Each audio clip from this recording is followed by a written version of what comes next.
Have you ever had one of those moments that splits your life into before and after, where everything seems normal, and then suddenly, nothing is the same again? That's exactly what happened to me on what seemed like just another ordinary Wednesday afternoon. The clock on my wall was ticking softly, marking another lazy hour in my peaceful living room. Outside, the world was quiet except for the gentle rustling of leaves in the autumn breeze. The sun hung low in the sky, painting everything in warm, golden light that made my white sheer curtains glow like they were made of silk. They moved back and forth in the gentle wind coming through my half-open window, creating dancing shadows on my hardwood floor. I was curled up in the corner of my favorite cream-colored sofa, my legs tucked under me like I always did when I wanted to feel cozy and safe. In my hands was a warm cup of chamomile tea, the kind that smells like flowers and tastes like comfort. The steam rose from the cup in delicate spirals, warming my face as I took small, careful sips. On my lap lay a book I knew by heart. It was one of those novels you read when you want to escape into a familiar world, where you know all the characters like old friends and can predict every twist and turn. This was my third time reading it, maybe even my fourth. I wasn't really paying attention to the words anymore. Instead, I was just enjoying the weight of the book in my hands and the peaceful silence that filled my home. That's when my phone decided to shatter the perfect calm. ID started with a soft buzz against the glass coffee table, vibrating like an angry bee. At first, I ignored it completely. These days, most phone calls were either people trying to sell me something I didn't want or robots telling me about packages I never ordered. I had learned to let most calls go to voicemail, especially on quiet afternoons like this one, but the phone kept buzzing, demanding my attention like a child tugging at my sleeve. With a small sigh, I marked my place in the book with my finger and reached over to glance at the screen, expecting to see a known number or maybe the name of some company I'd never heard of. Instead, I saw something that made my heart skip a beat. Ethan Coleman. The name glowed on my phone screen like it was written in fire. I blinked hard, thinking maybe I was seeing things. But no, there it was, clear as day. Ethan Coleman was calling me. Now, you have to understand something important here. Ethan wasn't just anyone. He was my best friend. Lydia's husband had been for 25 long, happy years. The three of us had a history that went way back. Like the roots of an old tree that run deep underground, Lydia and I first met during our college days, back when we were young and thought we knew everything about life. We were assigned as roommates in a tiny dorm room that barely had space for two beds, let alone two personalities. But somehow, we clicked instantly. We became the kind of friends who finish each other's sentences, who know what the other is thinking just by looking at their face, who can laugh until their stomachs hurt over things that nobody else finds funny. We were inseparable through those college years. We studied together, stayed up all night talking about our dreams and fears,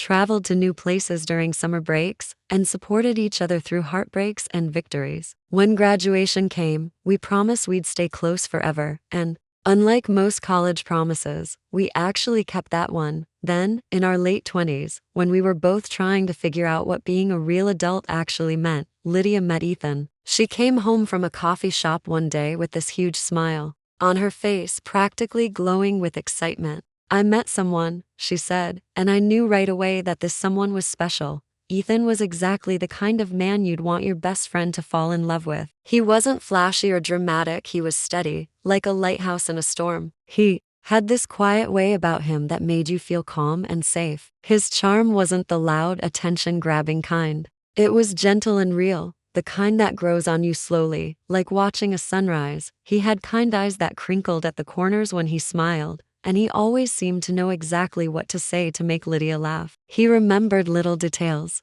about people like how I preferred my coffee or which movies made me cry. He was the type of person who would show up with soup when you were sick, without you even having to ask. When Lydia and Ethan got married, I was her maid of honor, and when I got married a few years later, they both stood by my side. We'd been through births and deaths, job changes and house moves, celebrations and sorrows. We were like family, the kind you choose for yourself. But here's the thing that made this phone call so shocking. In all those years, through all those shared experiences and memories, Ethan had never once called me alone. Not ever. When we talked, it was always with Lydia there, or in group settings with other friends. Our friendship was real and warm, but it existed within the circle of my friendship with his wife.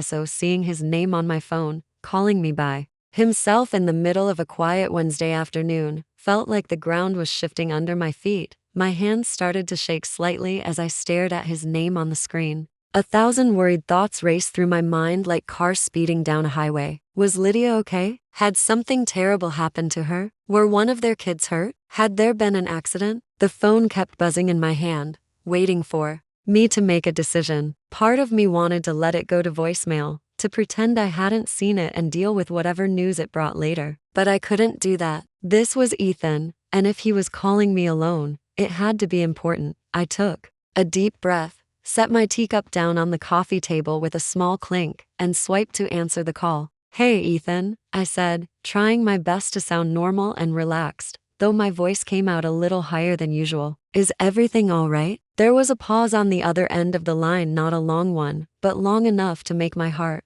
start beating faster. It was the kind of silence that feels heavy, loaded with words that haven't been spoken yet. When Ethan's voice finally came through the phone, it sounded like him, but different somehow. Familiar but carrying something I couldn't quite identify, something that made my stomach tighten with worry. "Hi, Sarah," he said, and I could hear him trying to sound calm and normal too. "Yeah, everything's okay. Sorry to call you out of nowhere like this. I was just wondering if you might have a few minutes to talk. In person. Those two words hit me like a splash of cold water. This wasn't going to be a quick phone conversation about plans or a favor. This was something that required being in the same room, looking each other in the eyes. Sure, I replied slowly, my mind spinning as I tried to figure out what this could possibly be about. "Is Lydia with you?" "No," he said, and his voice got quieter, more careful. "She doesn't know I'm calling." The silence that followed was deafening. I could hear my own heartbeat in my ears, could feel my chest getting tight like someone was slowly squeezing it. Something was definitely wrong here. Very wrong. This wasn't how things worked in our little circle of friendship. Ethan and Lydia were a team, a unit. They made decisions together, went places together, shared everything with each other. The idea of Ethan calling me behind Lydia's back felt as strange and unsettling as finding out the sun had decided to rise in the west, but I couldn't just hang up. This was Ethan, a man I had known and trusted for decades, a man who had been part of my life for so long that I couldn't imagine it without him. If he was reaching out to me like this, breaking all the unspoken rules of our friendship, then something serious must be happening. "All right," I said finally, after taking a breath deep enough to steady my nerves. "Do you want to come by here, to my house?" He paused again, and I could almost hear him thinking, weighing his options, maybe even questioning whether he should be doing this at all. "If that's okay with you," he said at last. "I could be there in about 20 minutes. Is that too soon?" "No, that's fine," I told him, though fine was the last thing I was feeling. "I'll see you soon." After I hung up, I just sat there on my couch, staring at my phone like it might give me some clues about what had just happened. The tea in my cup had gone completely cold, a thin film forming on top like ice on a winter pond. The book in my lap suddenly felt too heavy, and I set it aside on the coffee table next to my untouched tea. The house felt different now, charged with nervous energy and unanswered questions. What had been peaceful and cozy just minutes before now felt too quiet, too still, like the calm before a storm that you know is coming but can't quite see yet. I found myself getting up and moving around, even though I didn't really need to do anything. I walked to the kitchen and back, adjusted pillows that didn't need adjusting, and checked my reflection in the hallway mirror. I was still wearing my comfortable home clothes, a soft cotton dress, and bare feet, which suddenly seemed too casual for whatever serious conversation was coming my way. I went upstairs and changed into something that felt more appropriate, the same cotton dress but with a light cardigan over it, and I slipped on a pair of simple flats. It wasn't fancy, but it felt more put together, more ready to handle whatever Ethan needed to tell me. Back downstairs, I found myself tidying up the living room, even though it was already neat. I fluffed the couch cushions, straightened the magazines on the coffee table, and picked up my cold tea to take it to the kitchen. I wasn't sure why I felt the need to prepare my space like this, but I did. Maybe it was my way of trying to create some sense of control when everything else felt uncertain. 20 minutes felt like both forever and no time at all. I kept glancing at the clock, watching the minutes tick by slowly, while also feeling like Ethan would be at my door before I was ready for him. When the doorbell finally rang, the sound seemed unusually loud in my quiet house. I jumped slightly, even though I'd been expecting it. I took a moment to smooth down my cardigan and take one last deep breath before walking to the front door. Through the frosted glass, I could see Ethan's silhouette, tall and familiar, but somehow different. His shoulders seemed to carry more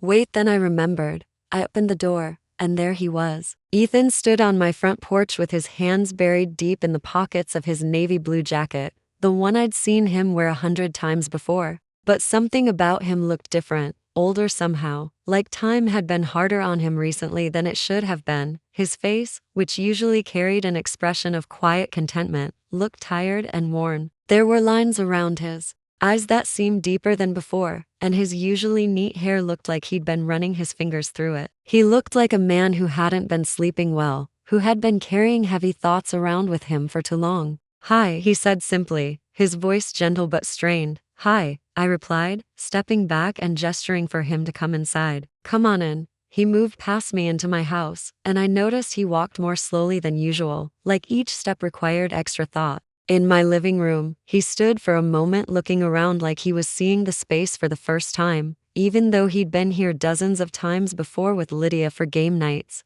dinner parties, and casual visits. We both sat down, me in my usual corner of the couch, him in the armchair across from me that Lydia always claimed when they visited together. For a long moment, neither of us spoke. The silence stretched between us like a bridge neither of us was quite ready to cross. Then Ethan looked up at me with eyes that were glassy and conflicted, full of emotions I couldn't quite read but that made my heart ache just looking at them. "I know this is strange," he began, his voice quiet but steady. "And I wouldn't be here, wouldn't have called you like this, if I didn't feel like I was at a breaking point." I swallowed hard, my mouth suddenly dry. "Ethan, what's going on? You're scaring me a little," he sighed deeply and leaned forward, resting his elbows on his knees like the weight of what he was carrying was too much to hold upright. He stared at his hands for a moment before speaking. "It's about Lydia," he said, and my heart clenched. "About us, about our marriage. Things haven't been right, Sarah, not for a long time now."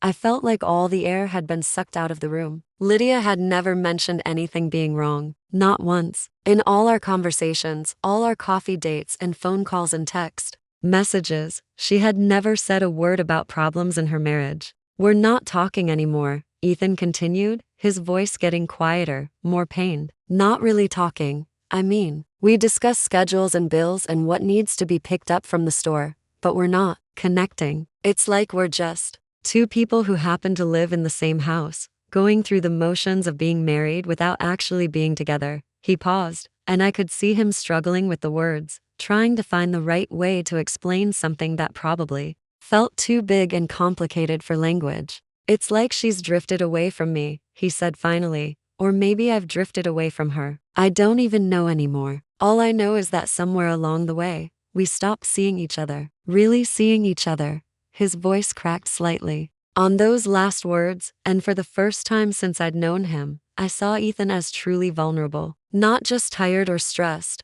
but broken in a way that scared me. There was a raw honesty in his expression that felt almost too intimate to witness. "I don't know why I came here," he said, shaking his head like he was questioning his own decision. "Maybe because you know her better than anyone else in the world. Maybe because you understand both of us in a way that nobody else does. Or maybe," he paused, looking directly at me, "maybe because I needed to see someone who remembers me when I still had warmth in my life." The room suddenly felt smaller, the air thicker and harder to breathe. I was caught between wanting to comfort him and feeling completely out of my depth. This was my best friend's husband, sitting in my living room, sharing the most private details of their marriage, and I had no idea what I was supposed to do with any of it. "Ethan, I don't know what to say," I admitted honestly. He looked at me, then really looked at me, like he was seeing me clearly for the first time in years. "You always listened," he said softly, "even back in the early days, when we were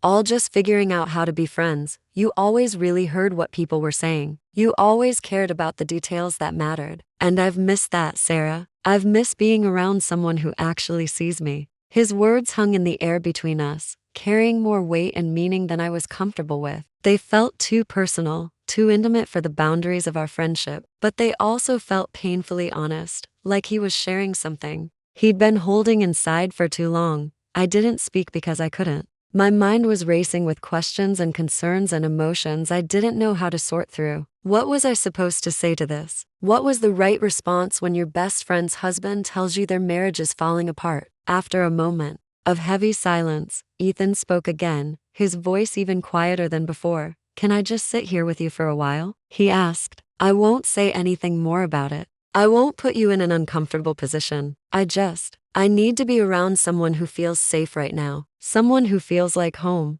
That request, simple and heartbreaking at the same time, was something I could handle. Whatever complicated emotions and situations were swirling around us, the basic human need for comfort and safety was something I understood completely. Of course, I said, offering him a small, uncertain smile. Of course you can stay. So we sat there together in my living room, surrounded by a silence that somehow said everything words couldn't express. Outside, the sun continued its slow journey across the sky, the golden light gradually shifting and changing. But inside, time seemed to stand still as two old friends shared a moment of quiet understanding in the middle of a world that had suddenly become much more complicated than either of us had expected. Couldn't but something had begun to sheath, something delicate and certain and full of unspoken truths. I didn't know how it was coming, but I felt the ground beneath me subtly change, and I knew this was only the beginning. The next few days were strange. After Ethan left that evening, I couldn't stop thinking about what had happened, or maybe more accurately, what hadn't happened. There was no grand confession, no dramatic moment, but the silence we shared spoke volumes, and it lingered in my home like the scent office subtle but impossible to ignore. I told myself it was just a friend reaching out, a man at his wits' end grasping for familiarity in a world that had gone cold. And yet when I closed my eyes at night, I kept replaying the way he looked at me.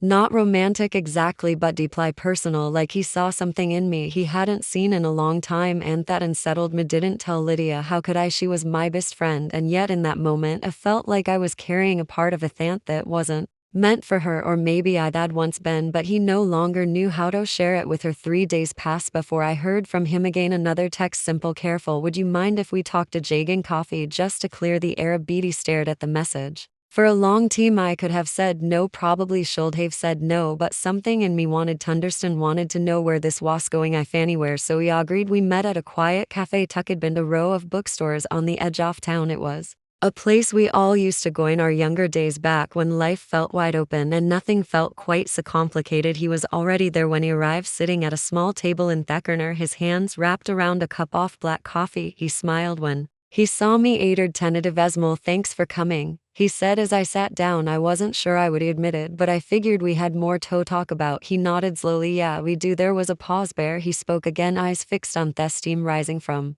his cup. I know how this might look, me showing up like this, you being Lydia's best friend. I don't want to make things harder for you. He appreciated that his awareness, but I was still guarded. So why are you here, Than? Really? He looked up at me and I saw it again, that vulnerable ache just behind his eyes. I'm not here to ask you for anything. I just needed to say it out loud to someone who knew us both before we lost who we were. That line hit me in the chest. Before wellest who we were. I'm not angry at Lydia, he continued. She hasn't done anything wrong. Life just pulled us in different directions. The kids grew up, the house got quiet, and suddenly we didn't know how to be. Alan Ediger. I nodded slowly, hearing Thea heartbreak in his voice. It was the kind of sadness that crept in slowly over thighs, like ivy crawling across brick until the cracks couldn't be ignored. And then I started remembering you, he said gently. The way you said to laugh at my terrible jokes, the way you and Lydia would sing in the kitchen off key and too loud, the way you always looked at people like they mattered.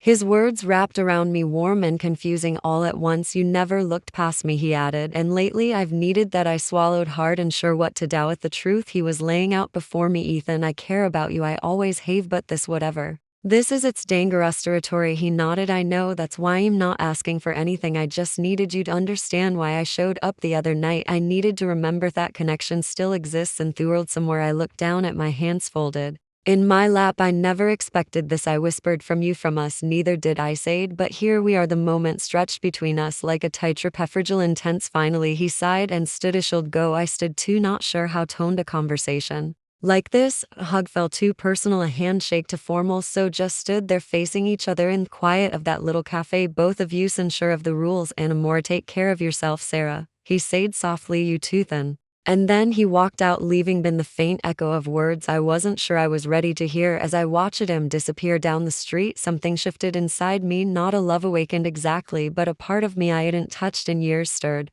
A part that remembered what it felt like to be seen it as a mother, not as a best friend, but as a woman, and that realization sold me more than anything Ethan had said, because now I had something to wrestle with too. The days that followed were quiet, too quiet. I kept waiting for Lydia to call and tell me she knew something, anything, that she sensed a shift, that she felt the same subtle unraveling I now felt every time I tried to sleep. But nothing came, no cryptic text, no drop in her voice. She was her usual warm, lively self, chatting about a new recipe she wanted to try, some book club gossip, or their plans to visit their daughter next month. And I played darling. I smiled, I nodded, I laughed when I was supposed to, but there was a tremor beneath the surface, a constant buzzing in my chest that never fully let me breathe. Bekose was holding something I didn't want, a truth I didn't ask for. And worse, I couldn't stop thinking about him. It wasn't just what Ethan said at the cave. It was the look on his face, the softness in his voice, the way he spoke. A part of me I'd kept closed off for years, a part I didn't even realize had been lonely until he gently knocked on its door. And I hated that he hated that I too now felt like I was crossing some invisible line. A week passed before I saw him again. I was walking out of the grocery store fumbling with bags when I heard Minna Messera. I turned, and there he was, standing beside his car, looking just as surprised. I felt we stared at each other for a moment like two people who'd been caught doing something they hadn't quite done. Hey, I said, my voice small and uncertain. He offered a soft smile. Need a hand? I hesitated, but nodded. He reached for two of the heavier bags without asking, and followed me to my car. We moved in silence for a moment, her steps awkward in that shared awareness. When the bags were loaded, I leaned against the open trunk and exhaled. This is getting complicated, I said quietly, not looking at him. No, he replied. I didn't plan this, Sarah. You have to believe that. I do, but believing it doesn't make it less confusing. He nodded, stepping a little closer, but not too close. I just miss something. I used to feel something warm, Yaman, and when I'm with you, I feel it again. There it was, that quiet truth again, pressing into the space between us like fog. Not quite solid, but impossibly to ignore. Do you want more than that? He asked him softly, unsure what answer I was hoping for. He said no. I don't think so. I don't even know what more would look like. I just need a connection that feels real. His words hung in the air, and for the first time I realized we were both navigating a landscape we'd never prepared for. One where the heart doesn't follow the map we expected it to. I feel it too, he admitted. Butethan, Lydia is my best friend. You're her husband. And that line matters. He looked down, nodding slowly. I know I wouldn't want to hurt either of you. We stood there, quiet again. Then he said something I had expected. Would you ever tell her about calls? About what I said? I blinked, surprised. I don't know. Should I? He sighed. Part of me wishes you would, because maybe it would finally wake you up. Or at least give her a chance to know how far we've drifted. But the other part, he asked. The other part is scared it will end everything. There was nothing more to say in it then. We said goodbye, nothing more than that. And I drove home with few windows down, letting the cool spring air cut through thoughts swirling in my mind. That night, Lydia called. We talked for over an hour like we always did. About nothing. About everything. I listened as she spoke about how Ethan had been quieter lately. How she wasn't sure if it was work or just life. I almost told her then. I came close, but I didn't. Because even in my own confusion, I knew something vital. This one about betrayal or desire. This was about emptiness. About human beings quietly unraveling in the stillness of long marriages and long silences. And somehow I had become the mirror. Ethan used to remember who he used to be. But where did that leave me alone? In my kitchen that night, I stared at my reflection in the window. I looked older than I felt, sadder than I wanted to be. But underneath all of it, there was something else. Something waking up, a part of me that wanted more from life than just being a friend or a secret keeper or a safe place for someone else's pain. I wanted to feel Koseni wanted to feel Olivia again. And I didn't know yet what I was going to do about Hat. But I knew this story wasn't finished. A few days after that conversation in the parking lot, I found myself standing in front of my bathroom mirror, brushing my hair with a kind of stillness that felt unfamiliar in it. Sadness, exactly. More like weight, like I had been carrying something for too long that didn't belong to me. The truth was, I hadn't heard from Ethan since then. No messages, no unexpectables, and I didn't reach out either. But something about that silence said more than any words cowled. We had both stepped too close to a place neither of us wanted to live, in somewhere between friendship and something gunspo. And now we were pulling back, careful not to let the fire catch. That night I got a message from Lydia. Dinner Friday, just as curls. I miss you. I stared at the text longer than I should have. I could have made an excuse exactly to cold or a late deadline or anything else to avoid what I knew deep down was coming. But I didn't, of course. I miss you too. She chose a quiet bistro tucked in a corner of town, where the lighting was soft and the air smelled of garlic and fresh bread. Lydia looked beautiful as always. Silver strands stuck into her ponytail, a deep plum sweeter that brought out the blush in her cheeks. She hugged me like nothing was wrong. And for a moment I almost believed nothing was. But once we were seated, I noticed the way her smile faltered just a little too quickly. The way her eyes lingered on men, like she was looking through me. You okay? I asked gently, sipping from a glass of wine. She gave a small nod, then another pause. I've been thinking a lot, she said, about Ethan. My heart stilled. Oh, I said carefully. She nodded, her fingers tracing the rim of her glass. We've been off for longer than I care to admit. I keep wondering if I've been too distracted to focus on the kids, the house, of everything, except him. I didn't know what to say. I brought it up last night, she went on. Told him I felt like we were strangers, that maybe we needed to talk or take a break or something. My throat tightened. And you know what he said? She continued, looking me dead in the eye. Hezade, he'd been talking to someone. Who reminded him. What connection? Felt like there it was. I didn't move, didn't breathe. He didn't say your name as shedded, but I knew. My hands trembled slightly as I placed my glass down. Lydia, she held up her hand. Gently, let me finish. I know Daddy, I'm not angry, she said, her voice soft. I didn't think you meant to hurt me, and I believe you when you say nothing happened. But Sarah,